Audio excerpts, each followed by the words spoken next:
Pessoal da torcida tricolor, o São Paulo foi enfrentar o Grêmio fora de casa. Este é o vídeo de jogo. São Paulo não conseguiu o placar pelo que jogou. Jogou um futebol de intensidade, jogou bem, jogou melhor que o adversário para vencer. Então, antes de começar o vídeo, eu já vou fazer um alerta.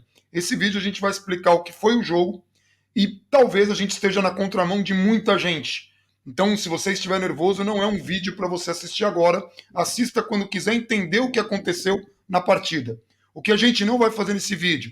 Jogar 10 anos de fracasso nas costas do elenco ou achar que a decisão já acabou em função desse resultado. Quem é membro 93 e 05 já viu no pré-jogo que a gente falou, um resultado de 1-0 em favor de qualquer dos times deixa a decisão em aberto, tal é o equilíbrio. Foi um jogo extremamente equilibrado, em que o São Paulo teve oportunidades interessantíssimas, alguns jogadores que não estiveram com a mesma intensidade de outras partidas, e Luciano e Brenner que perderam gols que não podiam perder, outro que jogou numa intensidade absurda e com uma qualidade fora do comum, que foi o Daniel Alves. Então, tudo isso tem que ser levado em consideração. O Grêmio conseguiu o resultado que nesse jogo irrita muito, ainda mais em função de um gol do Diego Souza, da catimba dos jogadores que caíram, enfim, tudo isso a gente vai ver agora na análise, mas já fica aqui essa advertência. Essa advertência é uma questão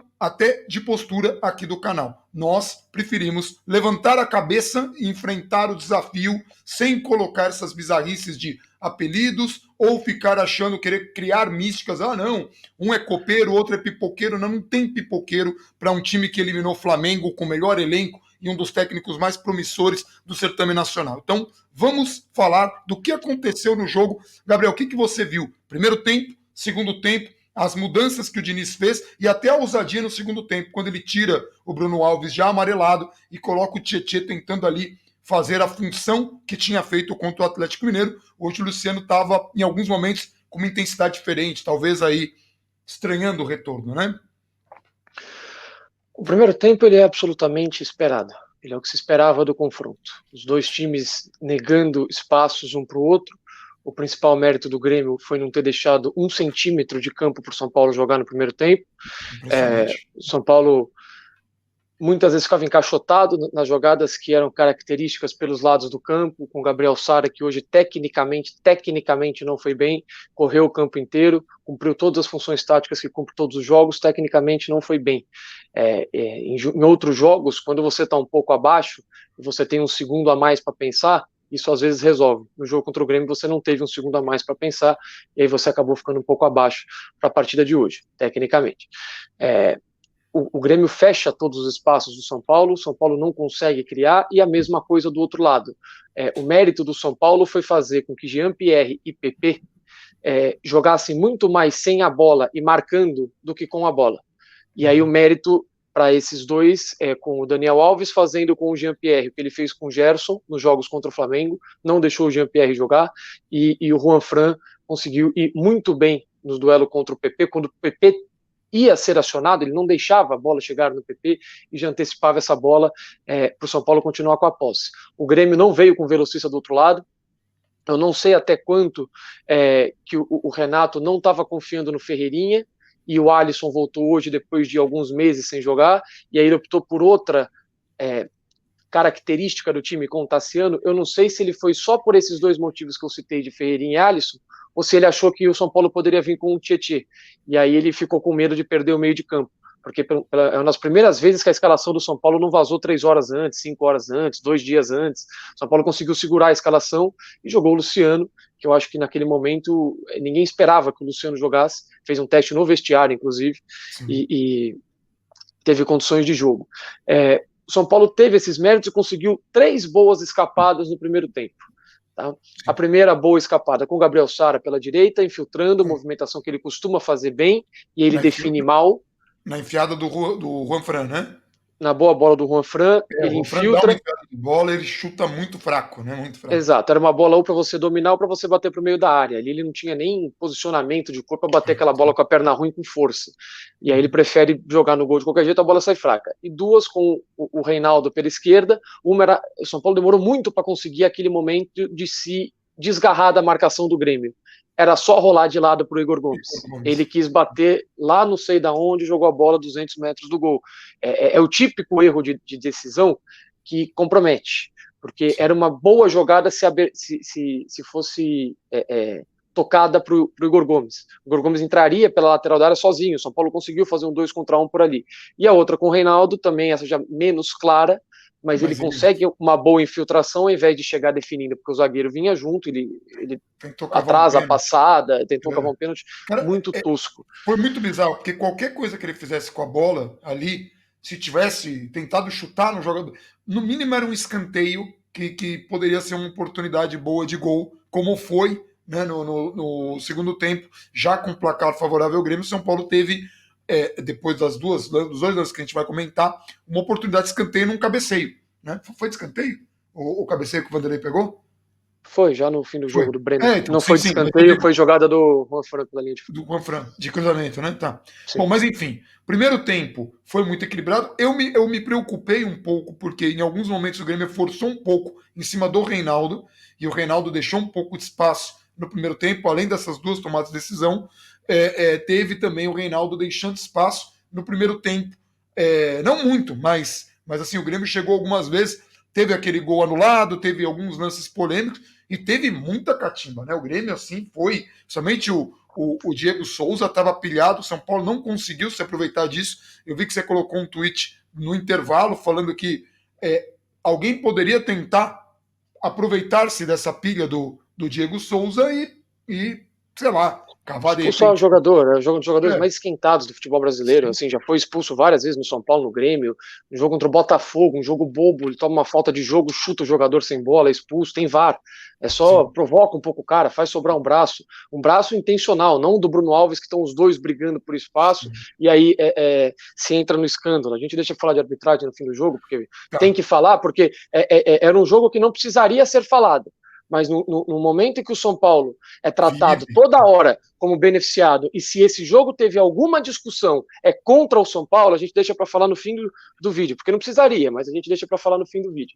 E aí, em termos de catimba, o São Paulo com 4 jogadores da base, 4 jogadores sub-21 em campo, Igor Gomes, Gabriel Sara, Brenner e Luan, né, 2 jogadores ali, 3 jogadores no meio de campo, um jogador no ataque, o Brenner em muitos duelos ou com o Jeromel e depois com o Kahneman, os jogadores de meio de campo, muita briga, foi onde o jogo ficou concentrado, e o São Paulo saiu muito bem. Você não precisa jogar como jogava o time do Aguirre para você perceber um time que se entrega, um time que se doa, um time que está bem psicologicamente no jogo.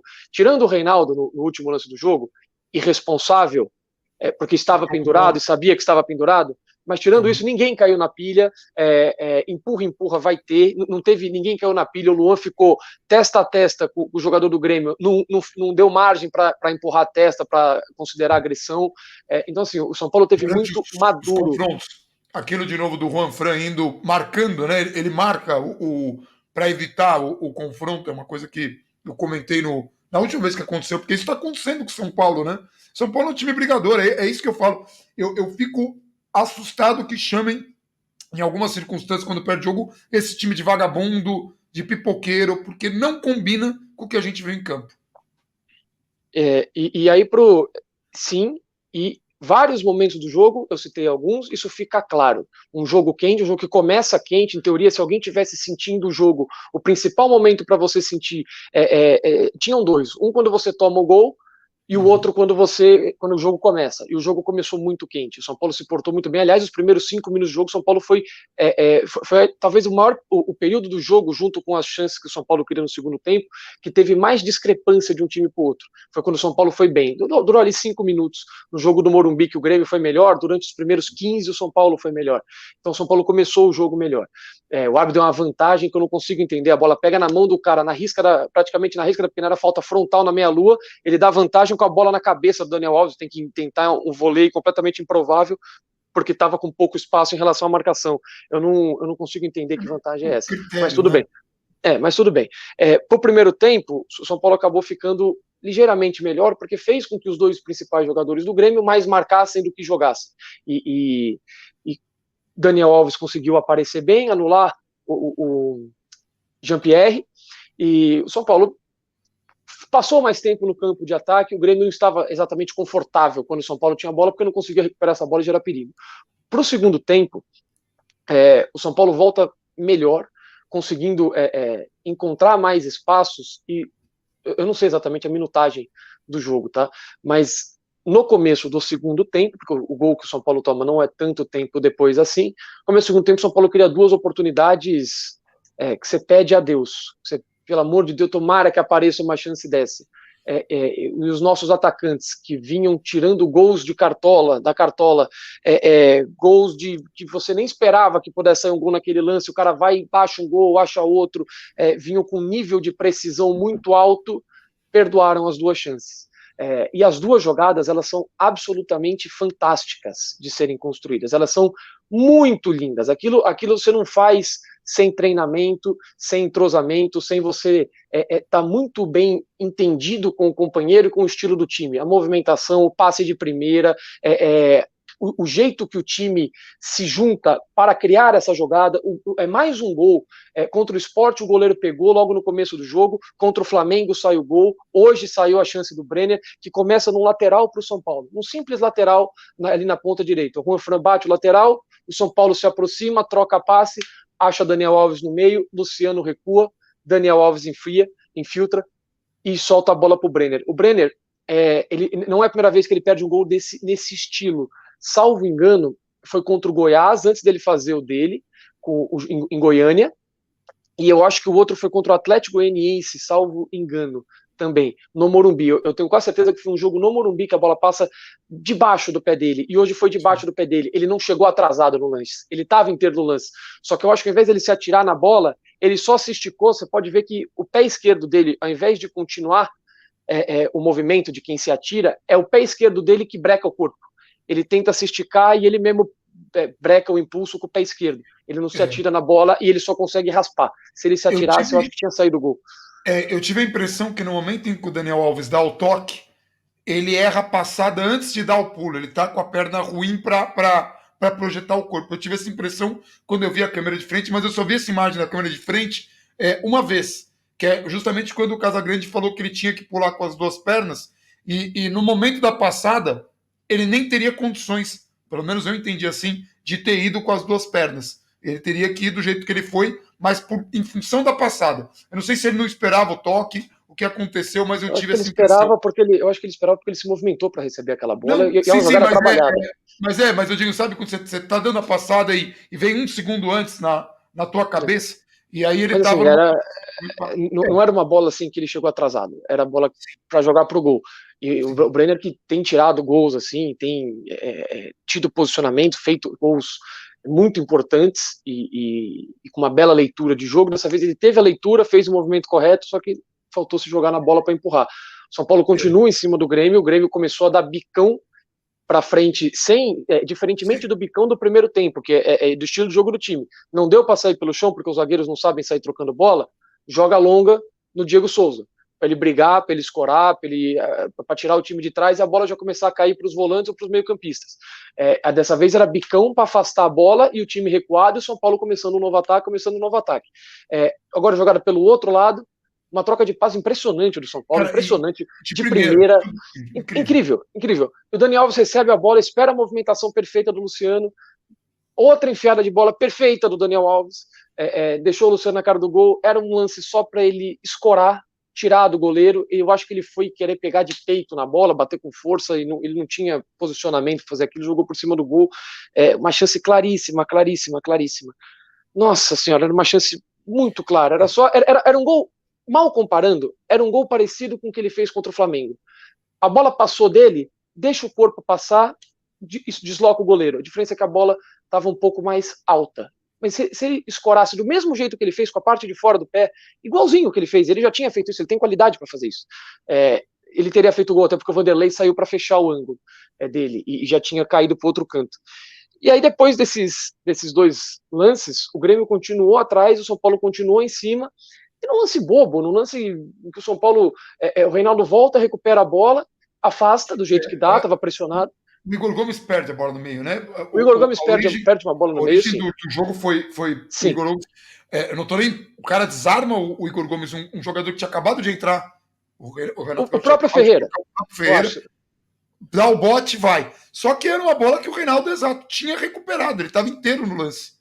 Por isso que... E aí depois, nesse lance, esse lance específico, ele vai bem. Ele recupera, tá pressionado, não tem o que fazer, Sim. Ele tenta estar em cima do jogador, tira a bola para lateral, até aí ok. Só que aí bate o lateral, e assim, várias vezes isso já aconteceu, tá? O jogador vai por 1 contra 1, dá um tapa normal pro fundo. A primeira derrota do Aguirre no Campeonato Brasileiro foi um clássico contra o Palmeiras. São Paulo vai pro intervalo ganhando de 1-0, o gol de empate do Palmeiras, um lance idêntico a esse, a diferença é que o Reinaldo não cai. Mas o lance é idêntico. O jogador pega a bola, dá um tapa bobo no fundo, escapa do Reinaldo com a maior facilidade do mundo, cruza, o Sidão rebate mal e gol do Palmeiras. Isso foi, na verdade, o gol de empate ou da virada, já nem lembro mais, mas eu acho que foi o do empate. E aí ele dá um combate muito ruim, cai no chão, não consegue tirar a bola, fica caído, não consegue continuar o combate, não tira a bola, assim, é uma sequência de erros do Reinaldo que tem dificuldade na marcação, e o São Paulo vinha conseguindo minimizar isso. Só que quando ele fica no mano a mano, aí é muito difícil, porque é o cara contra o cara. Aí não tem jeito, cara. Não tem muito o que fazer.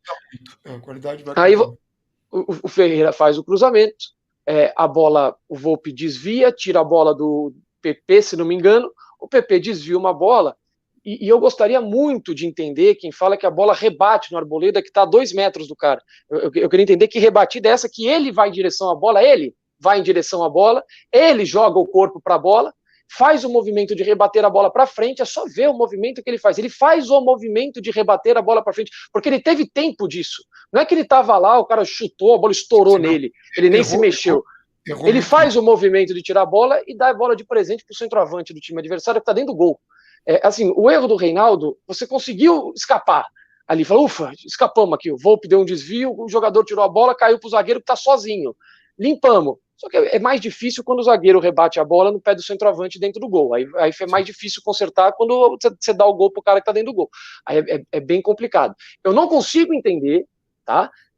Alguém não ver uma falha clara do Arboleda nesse lance. É a mesma coisa que você falar que o Luciano não perdeu o gol.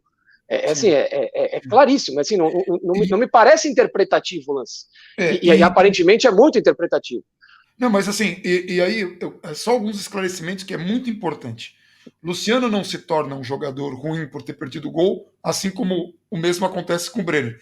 Isso vale. O Reinaldo não. O Reinaldo já é uma dificuldade que ele tem defensiva. Então, assim, o time precisa se reforçar, ele consegue entregar ofensivamente, mas isso é uma coisa para ser pensada, ou de procurar um jogador que tem uma característica que não custe tanto. O Reinaldo a gente já sabe. O Arboleda não é um jogador ruim, mas já cometeu diversos erros desse tipo que a gente apontou aqui. E quando a gente falou que ele não tinha que ficar no time, não é em função de erros assim. É em função dele ter colocado a camisa, que ele tinha que ser negociado, não tem nada a ver com a qualidade dele, tem a ver com o respeito que a instituição, que o São Paulo deveria ter por si próprio, de não permitir que a atrocidade que ele fez, né, passasse impune. Então, a gente precisa separar as coisas para dizer, ninguém está condenando o Arboleda falando, ele é péssimo, ele é ruim. Não, ele já falhou assim, e sim, esse lance foi uma falha grotesca. Eu tô vendo aqui, eu vou até dar o arroba, me parece que o vídeo original é do Grêmio, tá? Do Twitter do Grêmio. O lance, ele é na altura do campo, de frente na lateral, né? Na lateral, na altura do campo, de frente pro lance. A bola quica no chão e ele ataca a bola. Como é que alguém consegue falar, pelo amor de Deus, se alguém puder me explicar isso? Por favor, eu estou pedindo, por favor, para alguém me explicar isso. Como que a bola rebate num jogador que ataca a bola? Eu não consigo entender isso. A bola quica no chão antes, a bola quica no chão, ele vai em direção à bola e ele joga a bola para trás. Não tem explicação, o negócio não tem explicação. E mais do que isso, porque no Twitter eu coloquei gol dado de graça, de presente, que pelo zagueiro que vai bem contra Bahia e Goiás. Porque foi isso. Ele vai bem. Aí contra o Atlético Mineiro, foi ótimo contra o Atlético Mineiro e nós temos o vídeo de jogo para falar aqui. Foi ótimo contra o Atlético Mineiro. Só que pega a média de atuações dele, vê quais são os grandes jogos e como ele vai nos grandes jogos, vê se o padrão dos grandes jogos se é Atlético Mineiro ou se é Grêmio. É só comparar e ver os jogos menores contra Bahia, Goiás, times que não pressionam, times que marcam atrás a linha da bola, times que geram menos dificuldade, times que atacam menos. E ele foi, de novo, ele foi muito bem nesses 3 jogos que eu citei, Atlético Mineiro, Bahia, Goiás, já recuperou a vaga de titular desde o jogo contra o Bahia, em que o Diego teve suspenso. É só comparar os jogos. Gente, é só comparar. De novo, por que eu já estou tão irritado com isso? Primeiro, porque era um jogo que era de se esperar. A gente já vai falar da vantagem do Grêmio. Que era de se esperar que fosse no detalhe. A gente já tinha perdido 2 gols que, se fosse 0-0, já estava custando muito caro. Muito Sim, caro. sim. E com 1-0 contra, eles custam mais caro ainda. E não é o primeiro grande duelo, ou grande decisão, o jogo, não sei, chame como quiser, que o Arboleda vai muito mal. A gente já teve uma eliminação contra o Lanús, que a gente falou aqui no vídeo de jogo, completamente arrasado, e teve que falar daquele jogo, em que ele tá marcando ninguém. Ninguém, absolutamente ninguém. Ele tá perdido na área, o jogador toca a bola pro lado que ele deveria estar, porque ele entra junto com o Léo para compor a zaga, para ele estar do lado direito. Ele tá atrás do Léo. Eu não sei o que ele tá fazendo atrás do Léo. E o São Paulo é eliminado da Sul-Americana. Pega o duelo contra o Mirassol. Onde está o Arboleda no duelo contra o Mirassol? Não é o único, mas é também. E são falhas que são individuais. Muitas Sim. delas. Muitas delas. E Então, no jogo assim, de hoje custa. pega Porque a assim, final contra o Corinthians, a final em 2019. Ele sai correndo atrás do Wagner Love numa bola longa.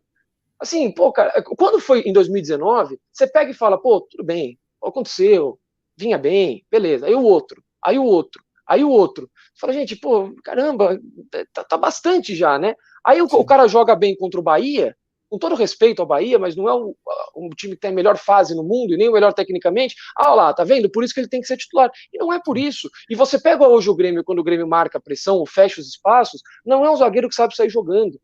Na verdade, é um dos sim, piores zagueiros que o São Paulo tem para esse tipo de duelo. Como zagueiro, é um dos melhores do elenco. Só que sim. compromete muito em jogo grande, ou tem comprometido. E aí muita gente, mas e o Volpe? Pô, o São Paulo tem algumas, plural, classificações grandes na conta do Volpe. Sim. Na conta do Volpe. E clássicos importantes, quebra de tabu no estádio do Palmeiras.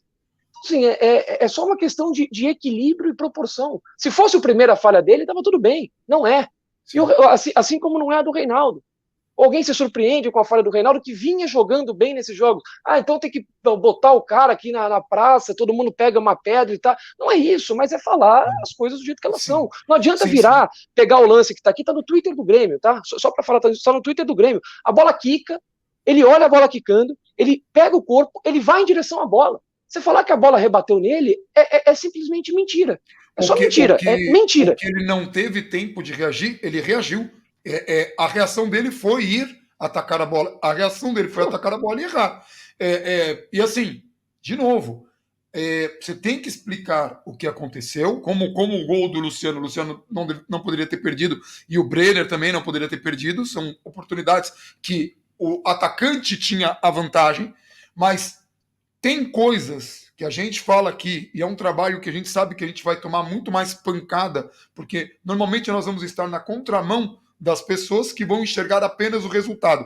Até porque todos os tweets que eu fiz nesse sentido foram muito atacados, e eu entendo porque o pessoal fica realmente frustrado, mas não dá para não enxergar, inclusive o Beto, que a gente citou na última live, o Beto Caselli, ele colocou um tweet falando, cara, se acontece alguma coisa, se acontece o pior, porque, como você falou, a gente vai falar um pouquinho da arbitragem e vai falar da vantagem que o Grêmio tem agora, se acontece o pior, que é a eliminação, que ela é possível, mas ainda está em aberto, e está muito em aberto. Aliás, pelo que o São Paulo jogou hoje, está muito em aberto. Se o São Paulo tivesse jogado muito mal, e não foi o caso, jogou muito bem, criou, teve oportunidades de vencer, e tem uma parte, muitos jogadores, muitos torcedores cansados de 10 anos, que querem jogar 10 anos de fracasso nas costas desse elenco, ou chamar de pipoqueiro um elenco que, com 4 jogadores de base entre os titulares, como você citou, eliminou o melhor elenco do país com sobras,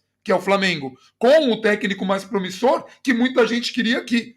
Então não dá para chamar de pipoqueiro um time que conseguiu esse feito, ou o time que quebrou o tabu, como você também citou, no Allianz Parque, que também é um adversário com um elenco melhor que o São Paulo. Ah, mas não ganhou do Corinthians? Sim, não vai ganhar sempre. Assim como o Grêmio, que é um time copeiro, perdeu do Santos em circunstâncias absurdas, que teve gente que tentou fazer o comparativo com esse jogo, óbvio, e a gente já tinha antecipado aqui. Então, assim, quem vem aqui no canal é para entender o que aconteceu no jogo e não, a gente não vai olhar apenas o resultado. Ah, mas o resultado é o que importa? Sim, o resultado é o que importa e o resultado diz que a decisão está em aberto. Porque perder por um gol de diferença, a gente ganhou Libertadores assim com o Tele Santana, pega os jogos de ida e de volta para ver como é que foi. E não estou comparando o Diniz com o Tele Santana. Eu só estou dizendo que a decisão está aberta. Ainda mais pelo que o São Paulo jogou, pelo que tem condições de fazer e pelo que fez esse ano.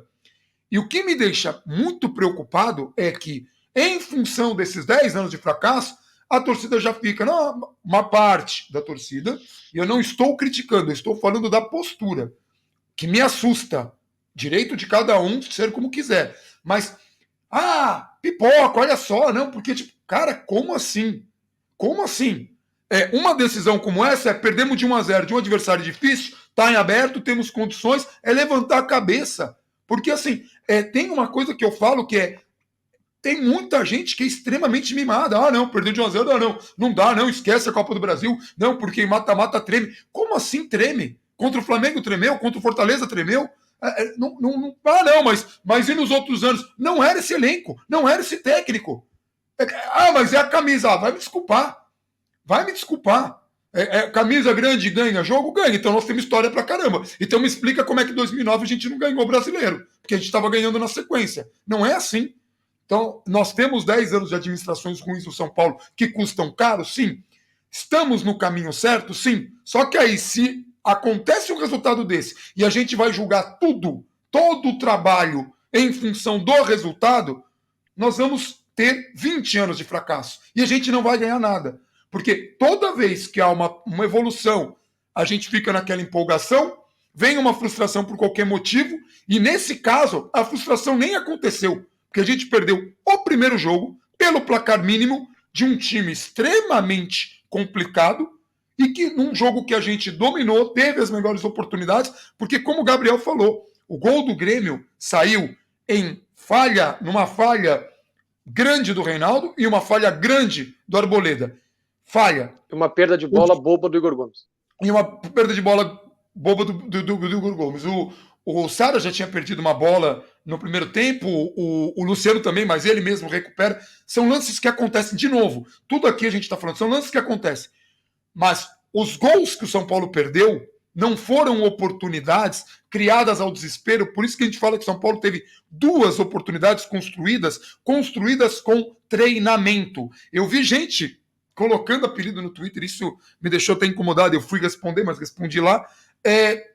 Não, porque o São Paulo fica chamando o time. Quem faz isso numa decisão em Copa? Olha, quem faz isso? Barcelona faz isso, os times do Guardiola fazem isso.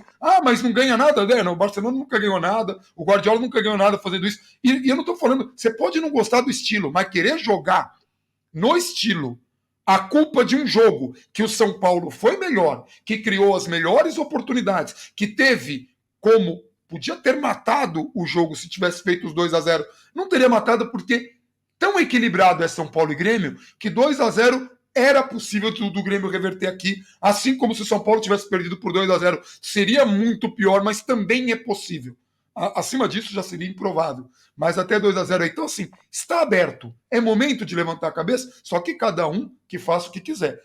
É mais provável que as pessoas que gostem desse vídeo, que as pessoas que venham curtir esse vídeo ou que venham compartilhar esse vídeo, sejam pessoas que têm este perfil. Porque é a linha de pensamento que nós aqui temos. Levantar a cabeça e ir para a decisão. Levantar a cabeça e saber que é um resultado que irrita pelo que o São Paulo jogou. Porque se o São Paulo tivesse jogado mal, como jogou em algumas partidas nessa temporada, o que acontece com qualquer clube grande, vai oscilar, se tivesse jogado mal e perdido de 1-0, a gente ia falar, ufa, com esse resultado a gente consegue. Agora é frustrante você criar, amassar, ter 2 oportunidades claríssimas, uma delas sem goleiro, no caso do gol do Brenner, sem goleiro, quer dizer, ali estava escancarada a oportunidade. Tomar um gol numa falha besta, aliás, em 2 falhas no mesmo lance, em 3 falhas, se a gente contar a bola que o Igor Gomes perdeu, no mesmo lance, que foi um achado ali, torna tudo mais frustrante, mais irritante, mas que não ensejam, não deveriam ensejar que as pessoas criassem apelidos ou que ficassem xingando um elenco que é muito brigador. A gente viu o Juan Franco cobrindo o lado esquerdo já no fim da partida, depois que o Reinaldo tomou o cartão amarelo. Aliás, vamos fazer rapidamente o comentário que você queria fazer de arbitragem. que eu acho que de vantagem a gente até já falou. Não, Mas a fica questão da só o vantagem, registro. o resumo da vantagem assim, é um jogo tão equilibrado que gera uma bizarrice. O 1-0, ele é ao mesmo tempo uma vantagem pequena e gigantesca. Sim.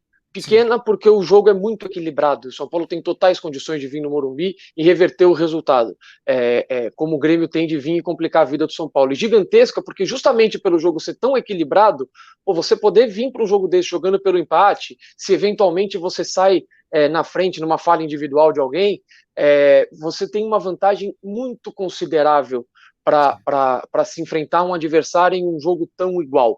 Então é por esses motivos que é 1-0, e se fosse para o São Paulo, exatamente os mesmos pontos. A Exatamente os mesma mesmos pontos. coisa. A questão da arbitragem, antes de falar da arbitragem, porque era o fim do vídeo, um único registro, tá? Mais uma partida em jogo grande excepcional do Daniel Alves. Mais uma, Excepcional. excepcional. Mais Eu uma, não saberia dizer se excepcional. foi a melhor, porque tem Tirou. muitas partidas boas do Daniel Alves. Em jogos decisivos, o cara joga que é uma monstruosidade. Ainda bem que você fez esse registro, porque eu tava pensando assim: quanto tempo eu não vi um camisa 10 tão decisivo? Eu sei que ele não faz a função de 10, mas ele tá com a camisa 10. Eu vejo no campo um camisa 10 que tá armando, que tá. Olha, é impressionante o que ele fez esse jogo. Você ia citar os jogos dele? Cita, por gentileza. Não é questão, não é questão de citar. Eu ia citar os lances dele no jogo. Ah, então tá. Anulou o 10 do Grêmio, anulou o Jean-Pierre. Todas as jogadas passaram pelo pé dele. Duas Como tinha feito assistências. contra o Atlético também. Duas, Ele anulou contra o Atlético, não, contra o Flamengo, anulou o o Gerson. Flamengo. Duas assistências excepcionais para Brenner e Luciano. A assistência para o Brenner, inclusive, ele participa ativamente da construção da jogada, se infiltra, recebe e faz o passe. A jogada passa por ele antes do último passe. Então, assim, é mais um grande jogo. Só que, diferentemente do jogo contra o Flamengo, o São Paulo não venceu. E aí a entrega do time, a atuação de alguns jogadores, tudo isso fica em segundo plano. A atuação do Gabriel Sara, por exemplo, como eu citei no começo do vídeo, tecnicamente ruim, a parte tática toda que ele cumpriu, a todo o campo que ele correu, principalmente quando o São Paulo, o Diniz faz as alterações para tentar buscar o resultado, alterações que o time já está habituado a jogar, Luan eventualmente de zagueiro, Gabriel Sara vindo fazer a função do Daniel, para fazer a dupla, no caso, com o Daniel, e aí você joga o Vitor Bueno para lateral, para ter um jogador mais incisivo. Essa jogada, o São Paulo começou a tomar mais contra-ataque, o Gabriel Sara correu o campo inteiro, inclusive em lances de escanteio, em que está o time inteiro na frente, no contra-ataque do Grêmio está o Gabriel Sara na defesa para recuperar. Então, uma coisa é você não ir tecnicamente bem, outra coisa, como eu li, você ter um jogador a menos. Ele não foi um jogador a menos. Tá? Então, assim, excepcional partida do Daniel Alves, que fique registrado em um jogo de semifinal de Copa do Brasil fora de casa. E sobre a arbitragem, alguns lances. Primeiro, o gol anulado não precisa nem citar, ele é óbvio, acho que todo mundo acho que dispensa comentários.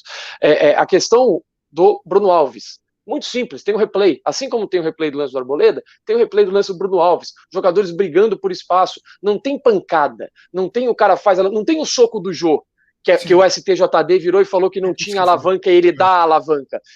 Jogadores brigando por espaço, ele, em vez de colocar a mão no peito do jogador, olhando para a bola, e tem o replay dele olhando para a bola, ele acaba pegando no rosto do Diego Souza, na regra atual, cartão amarelo, porque você não pode mais colocar a mão no rosto do jogador, está gerando um monte de cartão amarelo, lance assim no futebol brasileiro. Então não existe a discussão do cartão vermelho ali. Lance do Arboleda com o Diego Souza, lance no máximo de cartão amarelo, de novo, você olhando para cima, pula, vai com o joelho no jogador, dá para ver que o Diego Souza tenta jogar o corpo também, ele também se movimenta em direção à Arboleda, isso não tira o fato de que não é você subir com o joelho alto, mesmo olhando para a bola, era cartão amarelo também, lance de cartão amarelo, no máximo, não existe expulsão naquele lance, o cara não vai com o joelho na coluna, não vem com o impulso desde lá de trás, com uma força desproporcional e joga o cara... Falaram até do Neymar, do lance do Neymar, nada a ver, não. É absurdo, a comparação desproporcional, o cara não vem em arrancada, por exemplo, o Tuller, o Pato,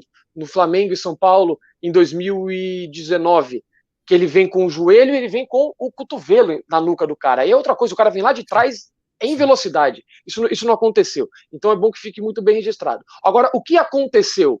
Lance do Tassiano no Luan. Sola de bola longe, não tinha disputa de bola, na altura para cima da canela. E o Luan mostra a marca da chuteira onde ficou. Tá? O lance contra, por exemplo, do Corinthians com o Grêmio, salvo engano, Corinthians e Grêmio, que o Gil, é o Gil? Não é o Gil, é o Marlon, não vou lembrar quem é o zagueiro do Corinthians que dá a machadada, rasga a perna do Matheus Henrique, VAR, expulsão. Por quê? Deu a machadada, de cima para baixo, não tinha disputa de bola, pé acima da linha do tornozelo. Aconteceu, não houve nem chamada, não foi chamado. Deu o cartão amarelo, ficou por isso mesmo. Passam 10 ou 15 minutos, o mesmo Tassiano com a bola já muito longe, pernada no Daniel Alves, de novo, de cima para baixo, pisa no pé do cara que já estava em vantagem no lance, a bola longe. Não tem cartão amarelo. Então, assim, se você quer discutir alguma coisa desse Foi desse o Marlon jogo, no primeiro tempo.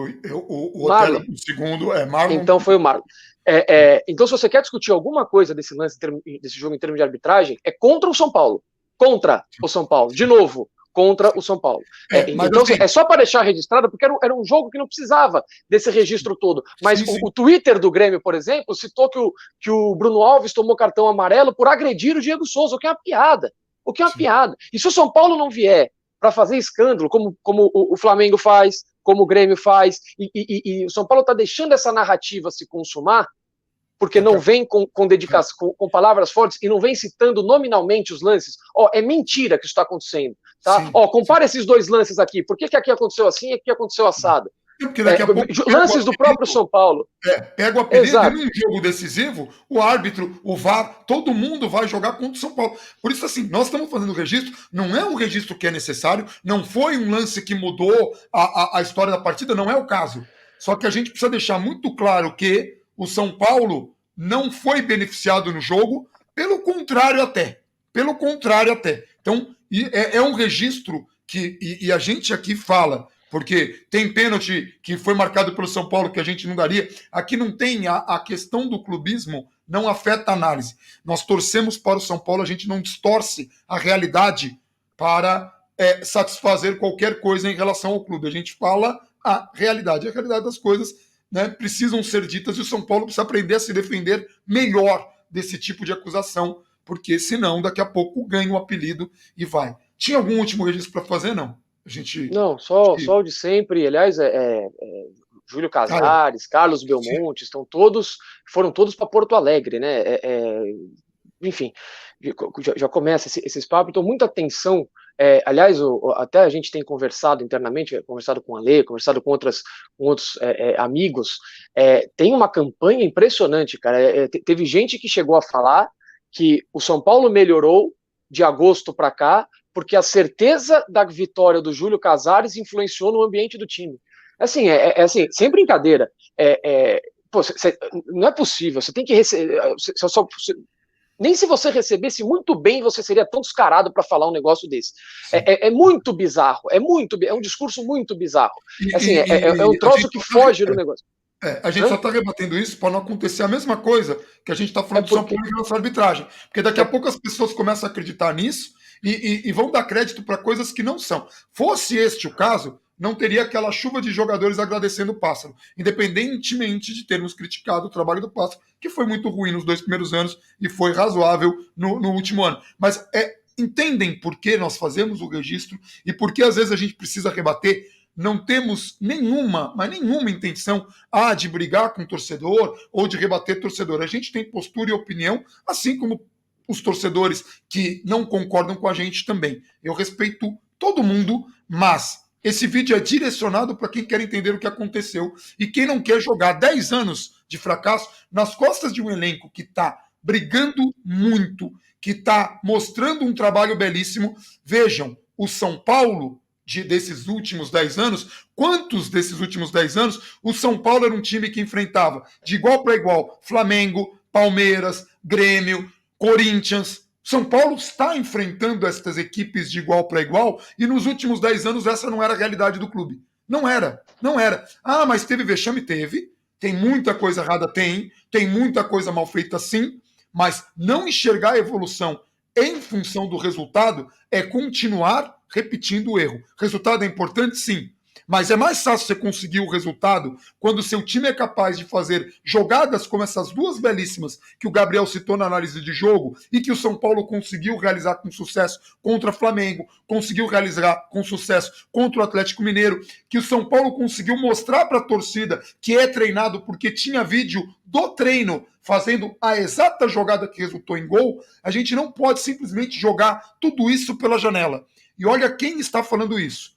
2 jornalistas que não queriam o Diniz, que não teriam mantido o Diniz do ano passado para cá e que estavam considerando a demissão do Diniz num determinado momento deste ano. E nesse momento o Diniz está fazendo um bom trabalho, está fazendo, aliás, um trabalho muito bom. E não pode simplesmente um resultado, porque é mais provável que esse trabalho venha a dar frutos pela continuidade do que a gente começar do zero de novo, com aquela ilusão, não, agora chegou o senhor X e o senhor X vai fazer tudo, porque o São Paulo vai ter muitas dificuldades no ano que vem, em função de várias coisas que a gente vai falar. Bom, agora... Só para registrar, para eventualmente quem está vendo pela primeira vez, eu disse que ia falar em todos os vídeos essas coisas, então eu chamei atenção para um caso específico para citar dessas pessoas que estão muito compactuadas com candidatos e não com o clube, tá? Esse tipo de declaração é um... candidatos, agora com eleito. O eleito. Esse tipo de declaração que eu dei é um exemplo, apenas um exemplo de como tudo que se for feito para alguns estará bom. A gente não vai seguir essa linha porque a gente nunca seguiu essa linha com ninguém, tá? Se a gente achar que é bom, a gente fala que é bom. Se a gente achar que é ruim, a gente vai falar que é ruim. E nos dois casos nós vamos dar o argumento para isso. A gente não vai tirar da nossa cabeça ou vai tirar porque, não, porque esse cara ele é um Midas, então ele chegou e resolveu tudo.